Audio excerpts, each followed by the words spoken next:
Hello, Art of Passionate Intimacy. Oh, actually, I forgot that we changed our name. It's Free Your Feminine. Hello, Free Your Feminine. I'm Violet Lang, and tonight's topic is about flirting. And I'm super excited to chat with you tonight because there are 5 words that you need to know in order to flirt successfully. So a lot of women think that flirting means like really putting yourself out there, feeling desperate, wearing something sexy. They think that you have to be like super girly or something like that, and it's just not the case. So the main thing when it comes to flirting, the 5 words that you need to know are make it easy for them.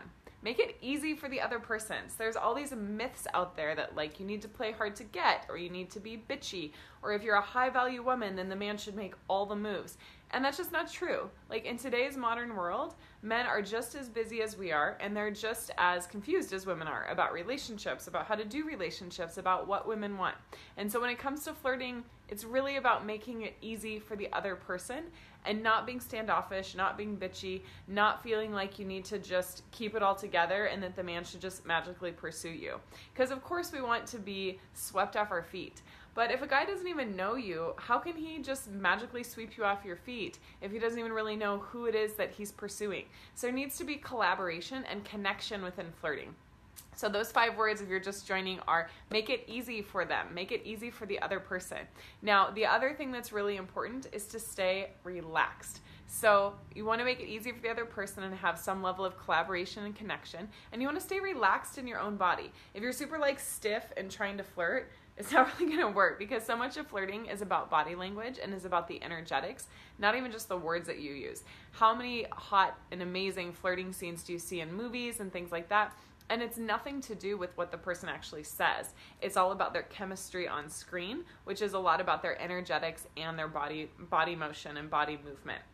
So the number 1 tool for flirting effectively is actually your eyes and making eye contact. So that in of itself can feel vulnerable and can feel bold, but you don't have to go over the top. It doesn't have to turn into a staring contest. It's alerting someone to know that you're interested. So in Mother Nature with animals, if 2 animals are looking at one another, it's because they're either going to have sex or they're going to fight. Like those are the things that happen. So it's a signal for arousal. And all it takes is about 3 or 4 seconds of eye contact. And if you really feel like it, then also adding a smile. So eye contact and a smile says, it's safe to talk to me. I want to talk to you. Yes, I've got my eye on you, and please come hither. So if you think that you can go through the world and not make any eye contact and just kind of have your head down and get attention, it just doesn't work that way. Like we are drawn towards places that feel safe and feel exciting, and that happens through the eye contact and through the eyes. So if you're just joining, we're talking about the 5 words that you need to know for flirting, and those 5 words are make it easy for them, make it easy for the other person. Not by being desperate, not by running all over the place trying to get attention, but by having eye contact and a smile and being engaging. The other ways that you can show someone that it's safe, in addition to eye contact and smiling, is to be gregarious and talk to other people around you. So even if you're out and about on your own, strike up a conversation with a stranger, even if it's not someone that you're interested in. And that's going to show that you're friendly, you're approachable, that you're having a good time, that you're not going to bite someone's head off.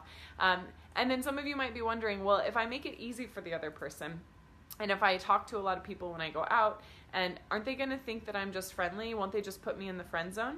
Well, here's where you can add the second dimension of flirting, which is a little bit of mystery. So once you've caught someone's attention, once you're smiling at them, once you've maintained eye contact, then you can always shift your body language. You can pull back, and then you can come forward. You can create a little bit of mystery just by the way that you move your body, by opening to the moment and then closing off a little bit. So if you turn your body to someone, they're going to feel that awareness. If you're looking at someone, they're going to feel that awareness, even if they're not looking at you right now. It's going to start this little tango of energy between the 2 of you.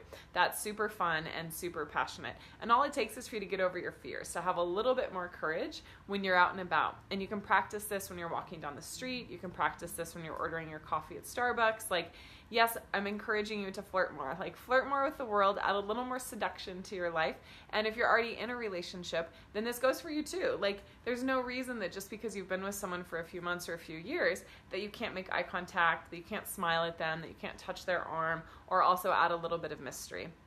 So in addition to making it easy for the person, make it easy for them, stay relaxed in your body, and then add a little bit of mystery if you feel like it's too much if it feels for whatever reason for you like too easy or too much. But most of the time that's not the case. Most men are flattered if a woman is looking at them, if they're checking them out, or if they're engaging with them. So many women that I work with, they don't even realize that a lot of men are actually checking them out quite often, because most of us have blinders on. We're either going to the gym, or we're going to work, or we're at the grocery store, like with our list.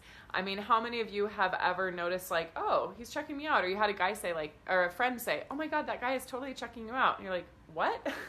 So often we're oblivious to all the attention from men and from anyone in the world, because we've just got our own agenda. So I encourage you to let go of the agenda, to soften a little bit more into the moment. And if you see someone that you think is cute or interesting, then make a little eye contact, turn your body towards them, and just start to engage and collaborate in the conversation. Because I'm going to post an article about this later today in the group, a really great article about the times of like playing it hard to get are over. Like that just, it doesn't work anymore, and it doesn't make sense, because there's such an abundance of people on dating apps and in person that it's really about the quality of connection and not about some cat and mouse game. So the way that the woman actually gets it started is through these things, through making it easy for the guy to flirt with you, making it easy for him to approach you. And in the past, they would call this like dropping the handkerchief. Like you would drop the handkerchief at the train station, and the guy would know that you're interested and come and pick up the handkerchief and start the conversation. We don't have that anymore, but we do have the tools of eye contact, breath, smiling, movement, and making it easy for the other person in any way possible. So one of the examples of me doing this is I was in Sedona once at a museum outside of Sedona somewhere, I can't remember exactly where, and there was a guy that I thought was really cute.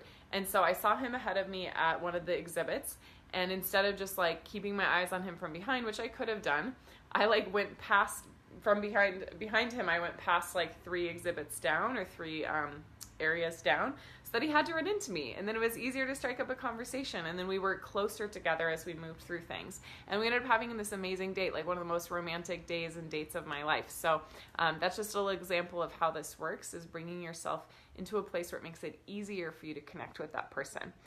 So I'm curious to hear about flirting for you, like what you've loved, what works well for you, your times where you feel like you have the most pleasure in flirting. And that's the other thing too, is it's hard to flirt when we're in a really bad mood, but we're in a great mood. We can flirt with anyone. Like we don't care what they look like, what their age is, we're just enjoying ourselves and having a good time and feeling good in the moment. So whatever it takes for you to find your pleasure in the moment, so that you can show up in a place that feels playful and fun and exciting with a little bit of that mystery. So just to close off with this Facebook Live for tonight, the 5 words you need to know about flirting are: make it easy for them.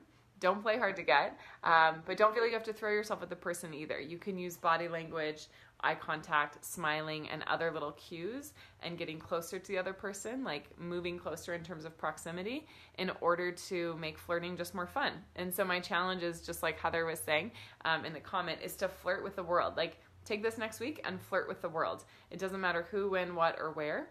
Make yourself a little more open to all of the playfulness and the mystery and the delight that can happen in all of your day-to-day interactions. So I hope you've enjoyed this Facebook Live. We're here every Wednesday talking about tips, tools, strategies, and also the why. Like why this is so important is if we don't feel like we're having fun flirting, it's going to be really hard to meet someone. And even a date involves a lot of flirting. Even a romance or in a relationship involves a lot of flirting. And it just makes life so much more interesting and so much more fun. So sending lots of love to all of you, and I will talk with you next Wednesday. Mwah.